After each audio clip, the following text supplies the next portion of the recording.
call the roll.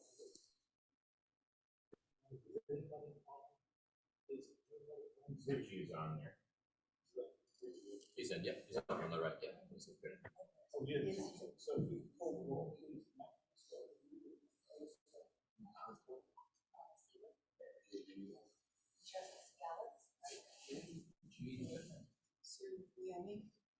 Thank you. The first thing is to approve the minutes of the, oh, Keith, I'm so sorry, Keith. Aye. Hi. So, Keith is here. First one to do is to approve the minutes of the Parks and Recreation Commission meeting from November. And, everybody, so we make a motion to, so we only have any comments there. Good. Can I have a motion to approve it? Second. And then vote on that? And so, Just ask. Oh, Keith Richie. Keith, did you approve it? Yes. You did, okay. If you keep forgetting, you Keith, and I apologize. So the first presentation we have is Matt Carnsport about caffeine and carbohydrates. Update on that, and that for these years. So the show seemed to be a success. There was a large turnout even with the pending weather. At the spending of time with Deputy Chief Federico, just had a good hour surveying the show and the dynamics. He was very pleased with how everything was handled. I also had the pleasure of being with John Howell as we monitored the CNC volunteers walking and parking the vehicles throughout the field. As the show was coming to an end, the CNC volunteers were in place to assure a smooth end to the show. I also want to note that the park was clean prior to the end of the show. I think for the ones that experienced the show would agree that it was well put together event. I did ask Doug Zumba how many cars were registered and for Rough spectators, and he said they had 1,348 cars registered and 4,000 to 5,000 spectators. I don't think so, but who knows? There's a lot of people.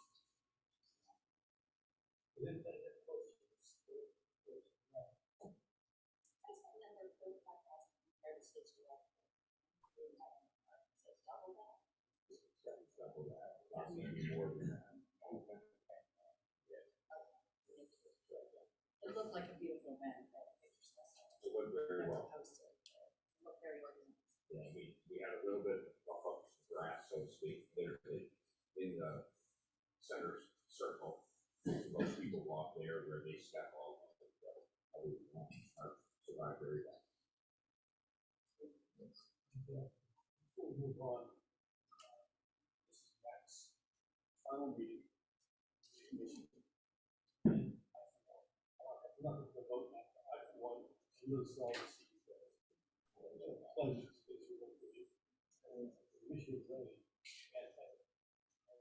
Thank you. I want to add it's also Liz.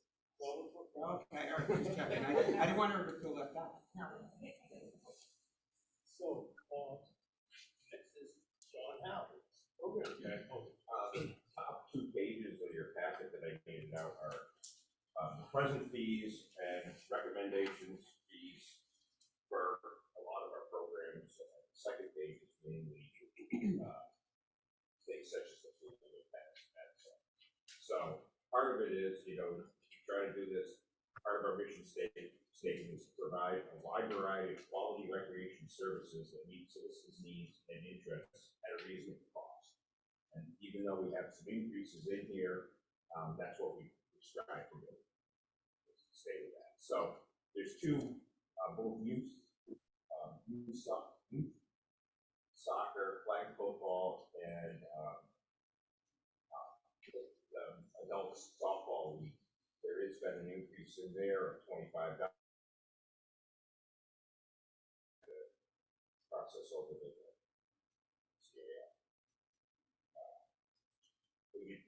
some of them are a little bit confusing. The other thing of note is guest passes.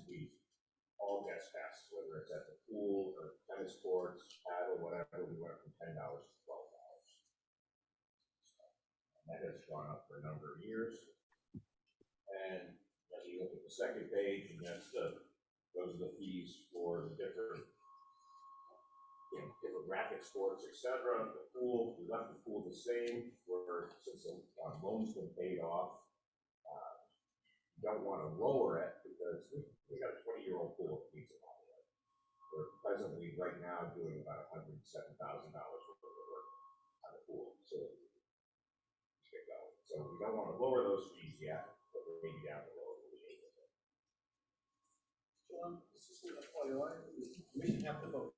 The commission should make a vote and recommend these to the board of selectmen. The board of selectmen actually set the fees, but they'd like the commission to approve, Before we do this, anybody have questions for John? Jim, there's a form on the agreement, please vote yes. What's that? Okay, so presently you can buy a book of 10 guest fees for $80. Proposing you'll be able to buy a book of 10 guest fees for $100, since the guest fee per day will be $12. Also, it's not 10 to 100, it's 10 for 100. Yes.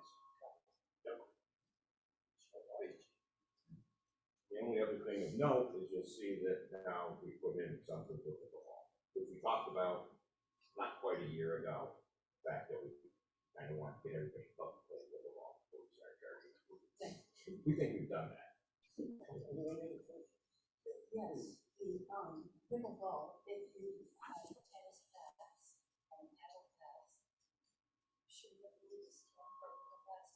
We looked at it, and the biggest problem is where do we make the discount? You see, there's a big difference in there, and we don't have the family pass on everyone.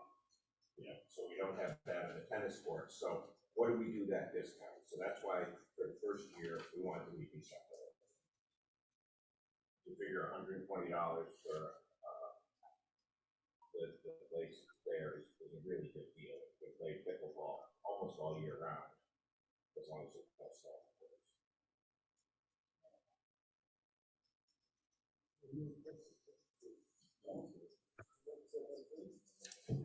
Keith, question? You actually can't see it. Keith, I withdraw the invitation. Question. And, would anyone like to make a motion that we recommend, the speed proposal to the board of selectmen? I know that we, make the recommendation to support these speed hikes, intend to work with selectmen. Seconded? Thank you. Could we have a vote, please? And I guess we have to say our names because Keith is. Well, no, because if everybody's here unanimous, as long as you find out, I don't know. Aye. Keith? Keith, do you want to vote? Aye. Aye. Aye. Okay, so it's unanimous, so you don't have to. That's great. Is the next speaker here? Oh, John. Oh, look at that. The director's report. Okay, so let's start with the next group of pages. You'll see budgets. So there's 4 separate sheets, operational, which is for all the departments in recreation and parks. And then there's capital, equipment, infrastructure, and then we put in a capital one for Waving House for weddings. This is for your review, take home, look at it. Which sheets are you looking at? The first group on top is all the operational. So they're stapled together, there's multiple parts going through each department. The blue line in that is what we've requested, or what we're going to be requesting from the Board of Selectmen in December, or in January. And then you go into the capital plans after that. We're not looking for a vote, we're not looking for any input tonight, since you're just looking at it now, but every morning we share it with you. And if you have any questions, feel free to reach out. John, will this be on the agenda in January? I don't think so, because we don't meet with the Board of Selectmen until I think it's the 17th. So they won't see it before our next meeting. But if there's any questions, I'll be glad to take them. Whether you want to email me, call me, or at the next meeting. This is early, right? This is very early. Yeah. Typically, we haven't given it out until after the Board of Selectmen. Right. But we have a pre-budget meeting, we just, Kevin Moynihan and who asked us to do it out. Does anybody have questions for John? You know, I don't think you'll have much to ask now. I'm more than willing to answer anything, but. I just want to give people a chance, John. Perfect. All right. So, there is no chairperson's report. Well, I got more to talk about, you know? Talk about it. So then you got a big page, okay, and this is more for information. We talked, we had a picnic area approved, the Steve Bedville picnic area over at the paddle courts. We had Keith Simpson come in and look at it, and when you hire a landscape architect, you can look at things a little bit differently than the rest of us. So he suggested moving the area closer to the paddle courts. That causes some changes for us. It'll be raised up. That was one of the concerns doing a picnic area right near the paddle courts in the first place. People won't be able to see people playing paddle. So to be able to raise that up, and then also in there, which we don't know what we can do, the rectangles are actually propane or natural gas fire pits. We got a lot of hoops to go through before we can do that, but it'd be a nice to have. So, you know, that's kind of just informing you that you've got a bigger design. So the first articles are the these 2 months and you're adding another filter to it.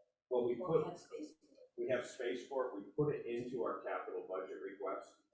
I'm not sure if it's this year offhand or next year, but it's in those It is pages. the numbers, okay. Yep. So, There's no restriction on this.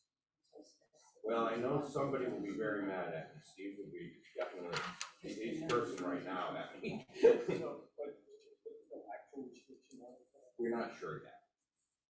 To us, it's one of those nice to have. It'd be great to have fire pits there. But right now, is that considered open fire? So, We tried to do that. We Columbus and summer. Yeah. And the suggestion to do that. If it's exactly. propane, it's probably a bit better. It's probably a lot better, but we still have to go through a lot of hoops. It's in their design plan. Okay? We'll do it. Yeah. And upgrading the water plant too. It's nice to call that. Definitely. This time. It's great. It's really important on this list. No. Yes, sir. No. But that's a whole thing. Good job. I think it'd be great. Okay, you might have read in the Canyon Night about phosphorus coming into the bird sanctuary, the tests and everything. So everybody here knows that there's a fertilizer law that doesn't allow you to apply phosphorus in fertilizer unless for 2 things. If there's new seeding or planting, you can put it in there. And the other thing is if you have a soil test that shows a deficiency. With that said, down at Mead Park, the only field that has shown a deficiency is the big field outfield that was applied once, phosphorus there at a very low rate. Other than that, all our fields we don't use phosphorus. It's naturally occurring most of the time at high enough levels, we don't have any issues. So the only time we ever use a fertilizer with phosphorus is when we're doing new seed.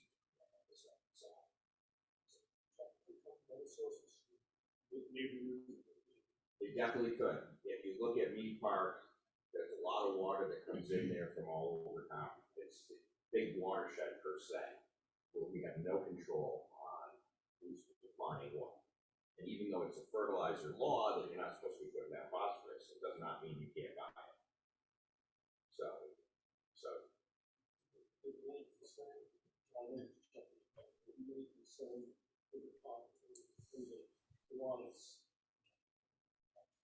Kiwanis probably not, mainly because there's not a lot of runoff going into Kiwanis. Waveney, yes, all of the high school and everything else is going through there. But with that said, we're maintaining the fields upstream, we're not applying phosphorus, so I don't see it being a problem. not fertilizing the hill up above the pond or anything like that, so it's not that chance for it.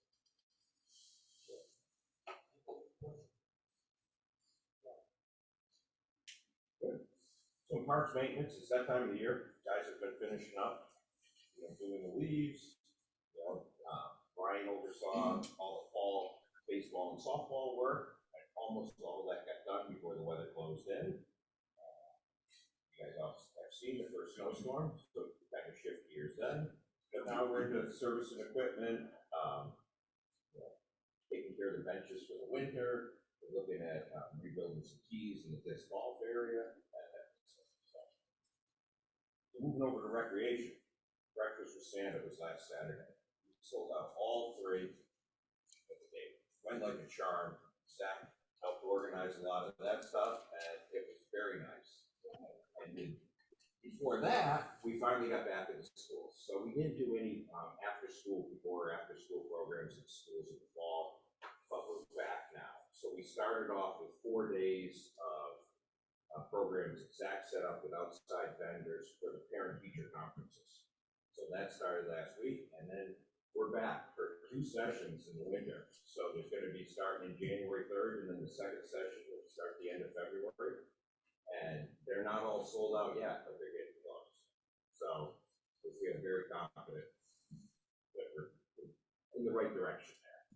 So we're using both teachers and contractors. We use contractors for all the ones for the after school, for the parent conferences, because teachers were involved in the parent conferences, so for that. So but for the other ones, we're using a combination of that. Back to the community center. Aggie and Kathy had their big lunch today over at Waveney, and it was the biggest one ever. So that's good. They had a very busy month. Now they're going into the slow part. January and February slows down. So I think they're kind of happy about that too. And then on Tuesday, the Board of Selectmen approved Waveney House construction. So they approved a contract to build bathrooms on this ADA compliant bathrooms on the second floor and the purchase and installation of an elevator. So we'll go up the stairway. So the bathrooms should start in the new year, winter in the new year. The elevator probably will be another year out. So this week, the electricians have been up there running new wires, because they're going to have to move our offices, especially B and Debbie, are going to have to move across the hall. And so that's all in place. It's going forward. They're going to. Well, we're moving to John's office. Oh, his current office. We're not telling you exactly where.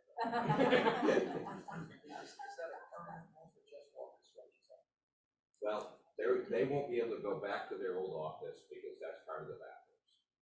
So I'd say it's fairly permanent. Yeah, exactly. Temporary permanent.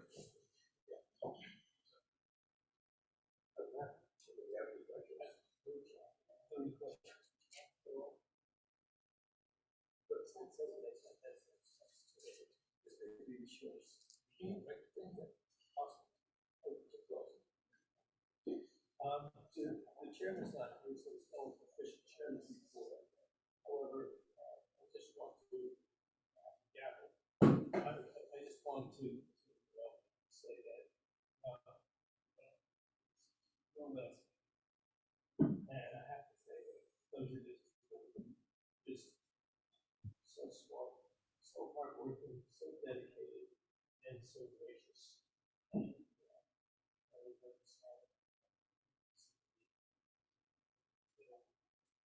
And motion is to adjourn the meeting. Yes. Public comments. I have to state my name because we're on hybrid and we're on Zoom. Betty Lavastic, Oakland Road. Just a quick comment. As of this morning, I understand that we're down to 150 trees with the Exchange Club. So their sale has been very brisk. Last Sunday it was snowing and raining. So Monday there were so many cars in there buying off the tree, so it looks as if that was sold out by this weekend, which is probably one of the earliest sellouts that they have had. And it was, as I understand, tree shortages from neighboring towns coming into homes with trees. And my final comment is, I know when you're going to discuss any budgets next month, with the board of selectmen, I would like to share my input also, because I know frequent visitors to Lawrence Park. So there are things that are happening there. The back patio, every time it rains, the pavers are, not straight, they're sinking in, there's a problem with erosion down there. Also, we have 9 tables that are mostly used by seniors during the summer and throughout the years. Sometimes visitors come and sit there.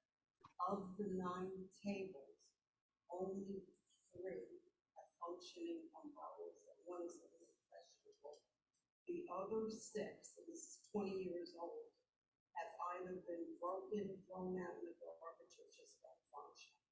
So when I went to Raven to the pool, there are about 15 tables. All of them have umbrellas. And in Kiwanis, we do not. We have 1/3 of functioning umbrellas.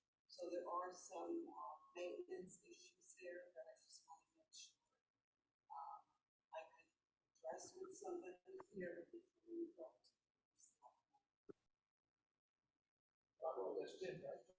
She just did. No, I don't. Yeah, the umbrellas isn't a big deal, the erosion that she's talking about, I know what she's Yeah, talking about, it's a tough situation. yeah, And we're constantly, yeah. actually, when I say we, Steve is constantly pushing sand back up, Yeah, things like so that after heavy rain. it might That's a need little- something that's a major besides sand, underneath that. Anytime we have a storm, it's a problem. And one neighbor had requested at the last meeting, we have seniors now that have been rediscovering Kiwanis, and one of the issues they have is the beach chairs that are down to the ground, they can't get in and out. She had requested if we could get maybe a dozen beach chairs like this that are folding, that could be kept on that patio, that the seniors can bring on the beach and sit up, because it's hard for them to sit down. And what seniors are doing is they're sitting by the tables, but it's not really shaded. So they come certain times when it's shady at the end of the day or whatever. But those are a couple of issues that we make talking about. Oh my gosh. This actually, she's talking about is probably. It's, when water comes off the whole area, and it funnels right through there. The way Yeah. it's designed. It's about 50 deep, and because the length of the pool, about 120 by about 50. But the affected areas. The chairs, the ones we have down there, the building, they were, Yeah, they were donated to us. they're down to the ground, so, it's very hard. When I go on it, I stand there, But, it's tough to do that. And most of those chairs are actually used by the little kids when the library comes there for reading, then it's 3 sessions or so. And the little kids like it because it's down to the ground, but when you get to 65 and up, it's tough to follow that. Yeah, the chairs are a little bit problematic. Definitely. It's nice to hear that students. Oh, there's tons of them. Going back. In fact, I was at the Exchange Club luncheon and I sat at the table with somebody who was in Linfield, and her son was there. They have lived in New Canaan all their lives, and they didn't know about this beach. And the person said, I understand it's $55 on the weekends for seniors. And I said, no, it's free. He said, gee, I never knew that, so we need to publicize it. want Blackhawk to really publish it in their newsletters. They have to say the audience. I had asked Aggie to publicize that seems to get their asses at once. Many people don't know about it. Oh, very helpful, as always. Thank you so much for your telling us My about this. pleasure. Thank you. And, I would love to be on the commission. I've been here about 10 years now.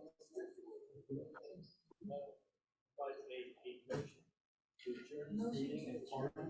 Oh, is there a second on that? Jim, always the best. Best you raise the hand, please, and Keith, you're wanting to adjourn. Okay. Aye. Oh, he said something. And thank you, everybody, thank you for our guests.